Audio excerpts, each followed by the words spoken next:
Dear students, a very warm welcome to all of you in my today's lecture of Operations Research.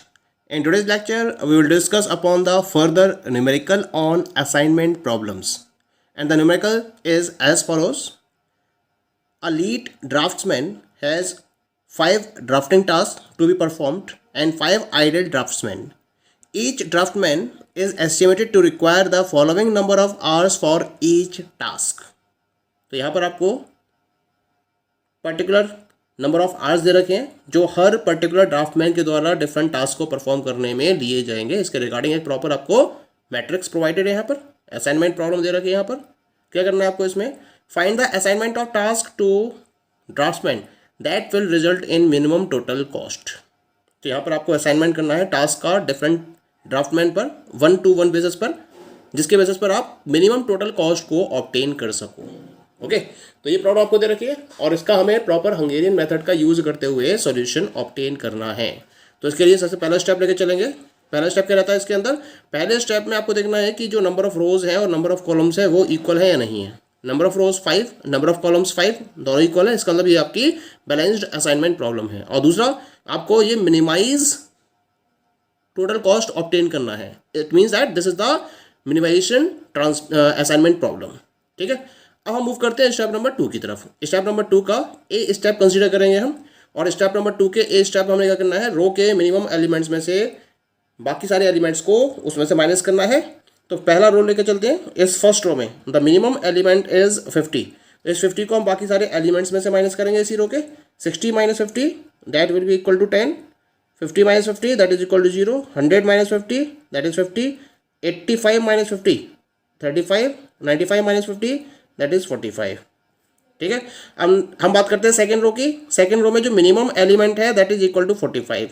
45 को इस रो के सारे elements में minus कर दीजिए। 65 - 45 that is equal to 20, 45 - 45 0, 100 - 45 that is 55, 75 - 55 that is 30, 90 - 45 that is 45। Clear. As a third row की बात करते हैं। थर्ड रो में मिनिमम एलिमेंट है दैट इज 60।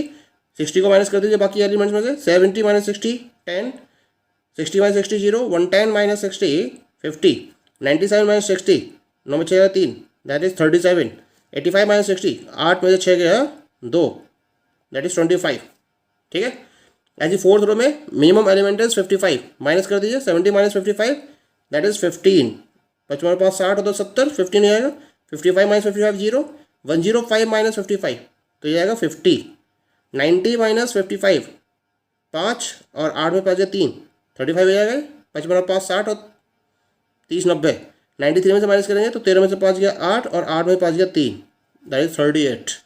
ठीक है, ऐसे हम बात करेंगे इस पर्टिकुलर रो की, फिफ्थ रो की। इसमें आपका मिनिमम एलिमेंट है 40, तो 40 को माइनस कर दीजिए बाकी में से। 60 - 40 20, 45 - 40 0, 120 - 40 80, 85 - 40 दैट इज 8 में 4 गया 4 45। ठीक है, 97 - 40 9 में 4 गया 5 दैट इज 57। तो ये मुझे रिड्यूस्ड कॉस्ट मैट्रिक्स मिल चुकी है। अब सेकेंड ऑपरेशन परफॉर्म करना है। अब ये कंप्लीटली ऑब्टेन नहीं है मुझे, तो मुझे सेम ऑपरेशन को कॉलम के बेसिस पे परफॉर्म करना है। तो फर्स्ट कॉलम की बात करते हैं। तो फर्स्ट कॉलम यानी कि ए कॉलम में जो मिनिमम एलिमेंट है दैट इज इक्वल टू 10। इस 10 को बाकी सारे एलिमेंट्स में से माइनस कर दीजिए। ठीक है, तो यहाँ 10 को माइनस करेंगे तो 10 - 10 0, 20 - 10 10, 10 - 10 0, 15 - 10 5, 20 - 10 दैट इज 10। यहाँ 0 है यार मिनिमम, तो यह एज इट इज रहेगा 0 0 0 0 एंड 0। इसमें आपका 50 मिनिमम है, तो 50 को माइनस करेंगे 0, ये आएगा 5, ये 0 हो जाएगा, ये 0 हो जाएगा। 80 - 50 ये आएगा 30। यहाँ पे पास मिनिमम है 30, 30 माइनस कर दीजिए सब में से। 5 0, 37 - 30 7, 35 - 30 दैट इज 5, 45 - 30 दैट इज 15। ठीक है, अब हम बात करते हैं इस लास्ट कॉलम की। इसमें मिनिमम है 25, माइनस कर दिया 25 को।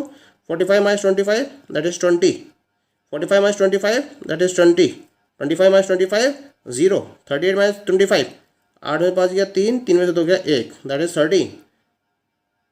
और 57 में से 25 माइनस करेंगे तो 7 में से 5 गया 2 और 5 में से 2 गया 3 32। तो इस तरह से अब आपको रिड्यूस्ड कॉस्ट मैट्रिक्स ऑब्टेन हो चुकी है। अब हम मूव करेंगे to the step number 3। Now we will make assignment around this particular reduced cost matrix. तो असाइनमेंट हमें फॉलो करने हैं। इसके लिए हम पहले रो वाइज सिंगल जीरो वाले रो को सेलेक्ट करेंगे और इसके बाद हम कॉलम में सिंगल जीरो वाले कॉलम को सेलेक्ट करते हुए अपने असाइनमेंट कंप्लीट करेंगे। तो पहले बात करते हैं फर्स्ट रो की। फर्स्ट रो में 3 रोज है, असाइनमेंट नहीं होगा। यहाँ पे आपके पास 2 रोज है, यहाँ आपके पास 4 जीरोज हैं, यहाँ आपके पास 2 जीरोज है, यहाँ 1 जीरो है, यहाँ 1 जीरो है। तो इसको मैंने असाइन कर दिया। जब आप इसको असाइन करोगे तो इसके करस्पॉन्डिंग कॉलम में जीरोज को मैं क्रॉस ऑफ कर दूंगा एज पर द रूल। ठीक है। अब now check to the columns. इस रो में आपके पास 2 जीरो है, इसमें असाइनमेंट हो चुका है। इसमें आपके पास 3 जीरो है, इसमें आपके पास सिंगल जीरो है ये।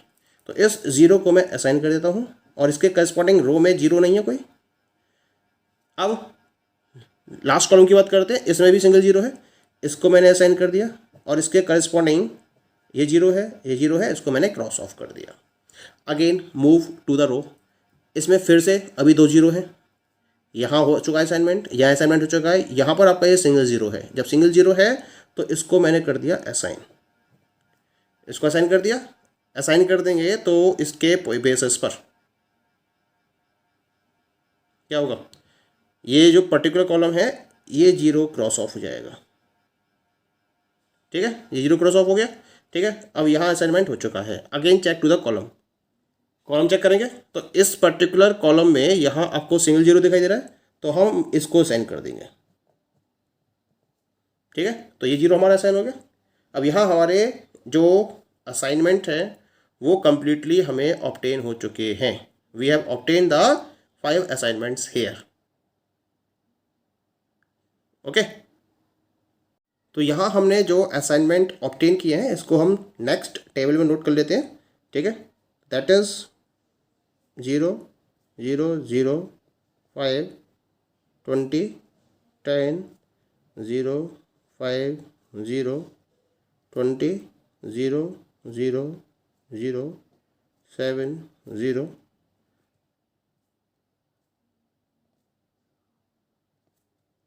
10 0 30 15 और 32। ठीक है, अब क्या क्या असाइन हुए थे। एक तो हमारा ये जीरो असाइन हुआ। ठीक है, इसके बाद ये जीरो असाइन हुआ, इसके बाद आपका ये जीरो असाइन हुआ है, इसके बाद आपका ये जीरो असाइन हुआ है और इसके बाद आपका ये जीरो असाइन हुआ है। ठीक है, तो यहाँ मैंने प्रॉपर असाइनमेंट ऑब्टेन कर लिया है। अब क्योंकि यहाँ पर मेरे पास जो नंबर ऑफ रोज हैं is equal to number of columns is equal to number of